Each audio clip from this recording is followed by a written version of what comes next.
Well, Marvel Studios is introducing the Fantastic Four right in the middle of the multiverse saga, so it makes a lot of sense this would be a multiverse film. Now we got a new report that seems to indicate not only will this Fantastic Four movie be set in various time periods, but it could actually be spread across 2 separate timelines. So let's take a couple minutes to talk about this multi-timeline story, where it comes from, and why this seems like something that's been apparent all along.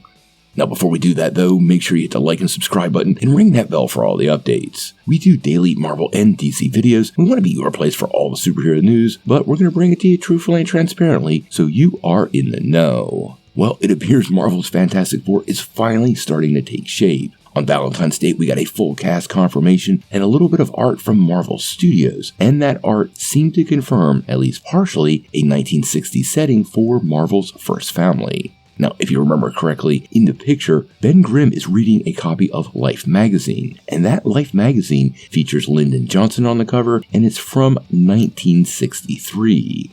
Now, in the MCU, we've heard very little of the Fantastic Four. We got teased a little bit in Doctor Strange in the Multiverse of Madness, where we met that Earth's Reed Richards, but honestly, we see nothing that even remotely suggests the team exists in the primary Marvel timeline, at least between Captain America's disappearance in the 40s and Captain Marvel's first adventure in the 90s. Now, this has raised the question of whether the Fantastic Four could originate from a different timeline and somehow find their way into the original 616. Now, as we dive into this, just remember, this isn't from Marvel Studios or Kevin Feige, so we want to take it with a grain of salt. It also has elements that have been rumored for a really long time, so that also raises a huge red flag for me, and even though it could quite possibly be correct, sometimes these kind of scoops just feel like logical guessing. This particular story comes from Beyond the Trailer's Grace Randolph, and when it comes to Grace, either you're a fan or you're not. But in the recent Beyond the Trailer podcast, she actually said, "The other thing I heard was that the script had 2 storylines together. The comparison I heard was a little bit like Greta Gerwig's Little Woman. I did not hear what the 2 timelines or storylines were. One is in the past and one is in the future."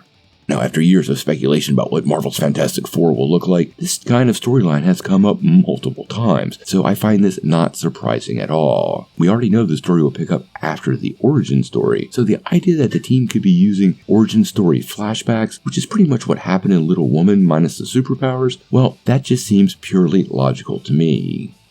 This could be how they reference other Earths or show how they end up on our Earth, ultimately leading to the MCU finally having their own Fantastic Four. There is a total possibility, though, to be completely fair, that we'll meet the heroes in the present day and then flash back to the 1960s, learn how they got their powers, and what eventually brought them to Earth 616 or the year 2025. I highly suspect the quantum realm and the multiverse will play into the story regardless of which world the Fantastic Four comes from. But I do find it interesting we're getting all these reports about multiple timelines and multiple worlds, leading to many of these rumors and speculations about the Fantastic Four starting to get more and more momentum. Remember guys, where there's smoke, there's fire, and if you compare this to other productions and some of the early information we got, like Spider-Man No Way Home, well, this more than likely will turn out to be true. How it all manifests on screen, we're gonna have to wait and see.